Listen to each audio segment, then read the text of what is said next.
Marcos e a Carolina tá aí. Então, parabéns aos 3 palestrantes. Eu acho que vocês foram, assim, seguraram aí até esse horário aí, assim, um time gigante. Então, a gente tem diversas perguntas e não dá para fazer todas, mas eu vou resumir e conversar aqui pelo Marcos. E é mais, né, Marquinhos, o tipo de pergunta que apareceu para nós, né, como você já deve imaginar aí, relacionada a antiparasitários, né? E a gente sabe que a gente está vivendo no Brasil essa coisa aí também, né, que está tomando com frequência a ivermectina, né? Então, de tempos em tempos está sendo feito uso disso. E a gente sabe que não tem muito estudo, mas você publicou um paper aí, né? O que que você acha aí, falando de pacientes com doenças imunes, e tudo que você trouxe para nós aí sobre os parasitários, né? E falando contra os antiparasitários, desse uso frequente aí nesse momento Covid aí. Rodrigo, então, assim, é um assunto muito polêmico, né? Mas vamos polemizar cientificamente, né? Para deixar isso bem claro, porque senão a gente cai em atalhos mentais. Assim, ó, eu acredito que da forma que está sendo utilizada, com a frequência que está sendo utilizada, na dose que está sendo utilizada, lembrando que a gente tem pacientes, colegas utilizando há meses, né? Tem gente utilizando há anos a cada 14 dias, há anos que eu digo há mais de um ano, né? A cada 14 dias, há anos a cada 21 dias. Criou-se uma ação onde aumentou a frequência do uso e estão utilizando mensalmente já passamos de um ano da pandemia, né? Então, a minha preocupação, Tiago, Rodrigo, é aquilo que eu discuti com o Jean no passado e com o Helder. Uhum. A gente está criando uma situação de um empobrecimento global da microbiota, provavelmente, lembrando que a ivermectina tem a questão da barreira hematocefálica, né? O problema, né? A gente sabe que, inclusive, tem um risco de crise convulsiva, um risco de deflagrar crise, inclusive piorar a epilepsia de pacientes que têm o diagnóstico prévio. E tirando a questão da barreira hematocefálica, a questão do empobrecimento, do empacotamento total que ela faz intestinal. E a nossa preocupação nos pacientes com doença, Rodrigo, primeiro ponto, extra o que a gente escreveu, mas o quanto que isso altera a farmacodinâmica e farmacocinética das terapias que esses pacientes estão fazendo com o tratamento neuroimunológico, né? Se imaginar um paciente que está utilizando um tratamento oral, um tratamento monoclonal, e está utilizando ivermectina durante um ano, a cada 14, 15 dias. Então, o primeiro ponto é a polifarmacoterapia agregando mais uma medicação, né? Segundo ponto, a minha preocupação é o quanto que isso cria um processo de desbiose mantida, onde o paciente, a cada 21 dias, a gente mostrou aquele trabalho suíço, a cada 21 dias ele toma novamente. Já tem paciente utilizando há mais de um ano. Então, acho que são esses 2 pontos principais que me preocupam, Rodrigo. Eu acho que nós vamos viver uma história natural, infelizmente, de algumas doenças saindo do caminho normal de evolução com essa farmacoterapia. Sendo um pouquinho mais provocativo aí, Marcos, para fazer a última pergunta a você, depois passar para as outras pessoas, a gente ainda, além de estar vivendo a pandemia, né, com todos os antiparasitários, a gente ainda tem uma coisa que a gente defende, né, que é o distanciamento social e tudo, mas a gente acaba com esse distanciamento social diminuindo a atividade física dos nossos pacientes, né, exposição solar e todos aqueles cuidados relacionados aí àquilo que a gente chama, né, do ciclo perfeito do tratamento, né, que é um paciente com atividade física, com dieta, com bem-estar. Como que você vê esse impacto associado? Eu estou te provocando muito, né, porque eu sei que você também gosta dessas elucidações, porque a filosofia é a pergunta, né, e não a resposta, né? Então, como que você vê esse momento que a gente está vivendo, né? Porque, olha, a gente está chegando para o paciente, deixando ele em casa, a gente está chegando para o paciente, ele está longe da atividade física, ele está longe do seu habitat ali, né? De como ele fazia a vida e como ele levava a vida, e está fazendo uso de coisas que, sim, que a gente é contra, né? A princípio, né? Mas a ciência está em construção, né? O que você sugere, sabe, Marcos? Como é que você vê isso, cara? Primeiro ponto, eu acho que realmente a gente está criando um ambiente hostil, A gente, eu digo, colegas, prescritores de ivermectina, por um lado, de algumas terapias que a gente pode agregar risco para uns pacientes que têm uma doença de alta complexidade. Segundo ponto, a gente acaba orientando a questão do distanciamento social, riscos em relação à doença, e a gente acaba trazendo angústias por insegurança de informação, às vezes a gente acaba fazendo com que esse paciente ele se empacote, e a gente com isso cria uma hostilidade social, e a gente cria uma hostilidade cognitiva para esses pacientes. Então, assim, Rodrigo, eu acho que a gente acaba projetando muita angústia e incerteza, aonde nesse momento nós, médicos, profissionais de saúde, o pessoal da nutrição, psicólogo, a gente teria que estar tendo uma ação proativa em proteção dos nossos pacientes de uma forma mais racional, e não da forma que está sendo feita. Eu acho que nós estamos agregando risco, Clempo, essa é a minha opinião. Sendo polêmico, respondendo de forma polêmica a tua pergunta polêmica. Ótimo, Marcos, assim, te agradecer imensamente, cara, desculpa pelo horário, mas assim, essa é a sua primeira presença aqui, mas você já pode se programar para o dia 3, 4 e 5 de agosto, assim como a Carolina, e nós estaremos aqui de volta. E, Carol, muito obrigado, Marcos, eu vou te deixar você sair da tela aí, porque eu vou passar aqui. Beijo, Thiagão, beijo, Carol, adorei tua aula, aprendi um monte. Beijo, Rodrigo. Que ótimo também, tchau. Valeu, querida. Ô, Carol, assim, não tira a Carol não, gente, volta a Carol. Desculpa pelo horário aí, e assim, a pergunta é entre você e o Thiago aí, né? O Thiago a gente sabe também que fez nutrologia, e vocês são pessoas que são expert no assunto, né? Então, são pessoas que têm bastante conhecimento do tema. E muito se fala em dieta, vamos falar assim, isenta de glúten e de lactose. Isso foi um tema recorrente aqui das perguntas, né? E a gente vê alguns trabalhos, né? E a gente vê muito em esclerose múltipla falando sempre de evitar o abuso de sal, evitar o abuso de açúcar e essas junk food, né, que o Thiago trouxe aí para nós. Como é que você encara isso em doenças autoimunes, partindo do ponto de vista do paciente não tendo uma intolerância a nenhum dos dois?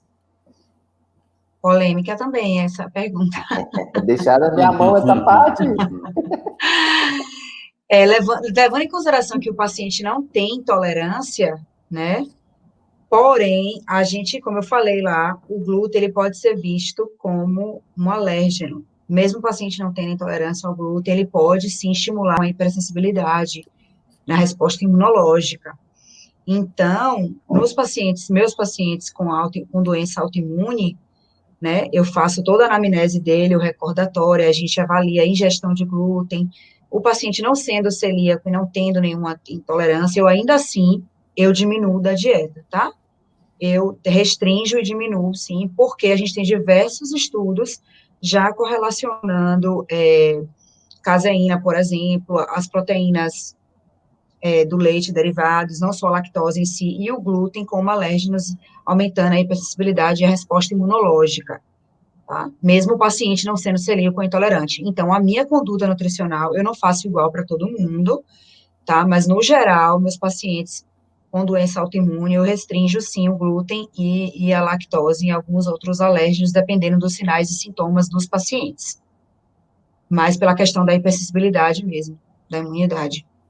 Ótimo aí, Carol. E, Thiago, você quer acrescentar alguma coisa para eu fazer mais uma pergunta aí? Essa questão, só a questão do glúten, né? O leite tem trabalho que mostra assim, são estudos de associação, né? Não digam causalidade, mas esses pacientes que responderam, que fazem consumo de laticínio, né? Derivados, leite derivados, tiveram mais sintomas. Então, fica uma dúvida, né? Uma possível associação com uma pior evolução, né? Além dessas questões moleculares, aí, alérgenas, enfim, né? Acho que vale a pena retirar. Eu, particularmente, sou muito a favor, eu tenho intolerância à lactose, então eu não usei leite dos 8 anos até boa parte, assim, até que chegou a lactase, enfim, e, de fato, nós somos os únicos mamíferos, né, que consumimos leite depois de velhos, né? Então, acho que não faz nenhum sentido o que a indústria alimentícia colocou na nossa cabeça de ter que tomar cálcio porque vem do leite, etc. Foi uma mentira que contaram, bem contada, virou verdade, na minha humilde opinião. A gente só produz a lactase até 4 anos de idade, né? Isso já tem diversos estudos correlacionando isso. Então, a gente é tomando leite que nem bezerro, como o Dr. Thiago falou, sem essa necessidade mesmo. Insistindo. Uhum. Não é? Em relação ao glúten, eu acho que ele não traz tanto valor nutricional, assim, não sei se a Carolina tem essa ideia, assim, mas eu acho que a gente pode colocar opções, né, melhores, né, Pois é, se a gente for pensar que não tem valor nutricional, gente, é alto valor calórico, então tem que saber utilizar. A gente tem aquele pacote de calorias ali, o que a gente vai colocar na cesta tem que ter os nutrientes que o corpo pediu durante o dia, senão vocês vão gerar fome celular e estão entregando apenas caloria, que vai ser fonte de desbiose, enfim, de alteração, de inflamação crônica, que é o que a gente não quer. E a gente sabe que os medicamentos, nenhum deles tem 100% de eficácia. Então, ou seja, se nós estamos pensando numa medicação, estamos pensando em suplementação, nós temos que pensar nesse complemento, que é o conjunto todo que vai produzir o resultado que nós queremos, que é a ausência de atividade de doença, né? Que é um conceito muito importante, trabalhado hoje, que é o que é o nosso desafio no consultório, nosso desafio no dia a dia, em que a gente vire mais um ano, assim, ó, sem surto, sem atividade, ressonância ok, doença toda controlada, tá tudo bem. Perfeito. Acho que é isso. E a última pergunta aí, né, até pelo adiantar da hora, mas eu acho importante, né, até porque como nós três já sabemos, né, que nós vamos fazer um curso, né, que é uma imersão do paciente, e esse vai ser um tema abordado lá, mas um tema que foi corriqueiro aqui nas perguntas, né, e eu aproveito de novo os dois, e eu vou fazer na mesma pergunta duas coisas, né. Primeiro, já vou deixar a pergunta feita sobre o jejum intermitente, né? A gente tem visto alguma coisa de jejum intermitente, a gente tem visto que os pacientes têm, alguns nos questionados sobre isso, sobre jejum intermitente, e atividade física associada ao jejum intermitente. E eu aproveito também a outra, assim, falando um pouquinho do pré-biótico e menos do probiótico, né? O que dá para a gente inserir na dieta do brasileiro? A gente também tem que pensar no custo disso aí tudo para o nosso paciente, né? O que a gente pode deixar aqui de recado para ele ali, olha, sobre a dieta ali, para ele falar assim, ó, isso aqui, turma, vocês têm que fazer, eu acho que isso aqui dá para fazer, não é uma coisa que vai trazer um custo muito grande. O que dá ali pensando em pré-biótico ou probiótico, se vocês quiserem falar? Então, assim, que dá para inserir na dieta do tipo do nosso paciente, né? Que a gente sabe o custo da saúde no Brasil e a gente fala muito de tratamento, que é o remédio em si, mas a gente esquece essa área que é tão importante quanto, né? Então, o que fica aí de recado de vocês dois com relação a isso? Primeiramente, sobre o jejum. Eu tenho usado o jejum em alguns pacientes como uma estratégia. Eu acho que a gente já tem diversas pesquisas clínicas mostrando os benefícios do jejum. Não uso com todo mundo, tá? Alguns pacientes, eles podem ter hipoglicemia, por exemplo, eles têm hipotensão, né? Mas eu acho uma excelente estratégia. A gente pode ter os estudos mostram que depois de uma média de 16 horas de jejum, né, a gente tem uma produção dos corpos cetônicos, né, com 72 horas também, pode fazer 3 vezes na semana, desculpa, e a gente sabe que o cérebro trabalha bem, né, tanto que um dos meus estudos da minha tese de doutorado é sobre o óleo de coco, o caprílico e o jejum intermitente, nessa questão do cérebro funcionar melhor, assim dizer, trabalhar melhor com a produção de corpos cetônicos, essa função antioxidante também, né, dos corpos cetônicos, então é uma boa estratégia para foco, para melhora da função neuronal, sem contar que dá um descanso ao seu organismo, né, nesse processo digestivo, então seu organismo descansa, ele pode fazer uma limpeza melhor das toxinas, tá? Então, esses benefícios, essas estratégias do corpos cetônicos, eu uso com alguns pacientes, sim. A gente sabe hoje em dia que essa questão de 3 em 3 horas, hiperalimentar o paciente já caiu um pouco por terra, né? Então, a gente sabe que precisa desse descanso até para essa atividade antioxidante, essa detoxificação, essa melhora da função cerebral. Eu indico, sim, o jejum, mas assistido, tá? A gente tem que ter uma assistência, não é qualquer pessoa pode fazer. Então, pacientes com diabetes tem que ter um cuidado, pacientes com hipotensão, né? Para fazer atividade física em jejum, me perguntam muito. Então, tem que ter muito cuidado. Alguns pacientes, eles têm uma resposta ruim da hipoglicemia, então a gente não indica, tá? Já em relação à dieta, a gente pode sim, eu até fiz com o doutor Tiago uma adaptação da Terry Walls, do protocolo dela, para a realidade brasileira, né? Então, a gente pode sim estar aumentando o nosso pré-probiótico com a dieta. Por exemplo, eu ensino muito aos meus pacientes a fazer o kefir, né? Para estar melhorando as bactérias probióticas, a própria kombucha mesmo. A kombucha não é tão barato aqui no Brasil, mas o kefir você consegue fazer em casa com iogurte natural, tá? E com algumas cepas, então não é difícil de estar fazendo. E os prebióticos, as fibras, a gente pode estar usando muitos vegetais folhosos, tá? A dieta Mind, que é a dieta da mente, que é a que eu prescrevo no meu doutorado, ela é riquíssima em polifenóis e fibras, que são principalmente dos vegetais folhosos, dos verdes escuros, tá? As verduras, mas mais os folhosos. Então, a gente pode ter. O psyllium também não é caro aqui no Brasil, é um tipo de prebiótico que a gente pode estar acrescentando em shakes, por exemplo, na dieta, é um tipo de fibra, chama psyllium, a gente também prescreve o extrato, tá? Para constipação.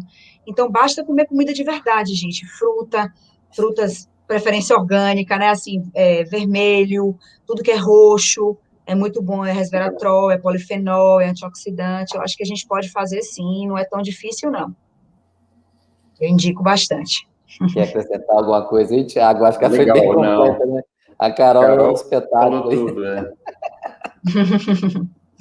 Obrigada. Sensacional, mas é isso, né? E tem bastante, a gente pensa que não, mas inulina, por exemplo, você tem na banana, Inulina, você tem no alho, né? banana, Você tem na cebola, enfim, você tem... A dieta cebola. entrega, gente, né? A dieta entrega o que a gente precisa. A gente só precisa aprender a escolher e saber. É difícil, né? Mas saber se alimentar muitas vezes requer essa atenção especial para poder chegar no objetivo que todos nós queremos, tá?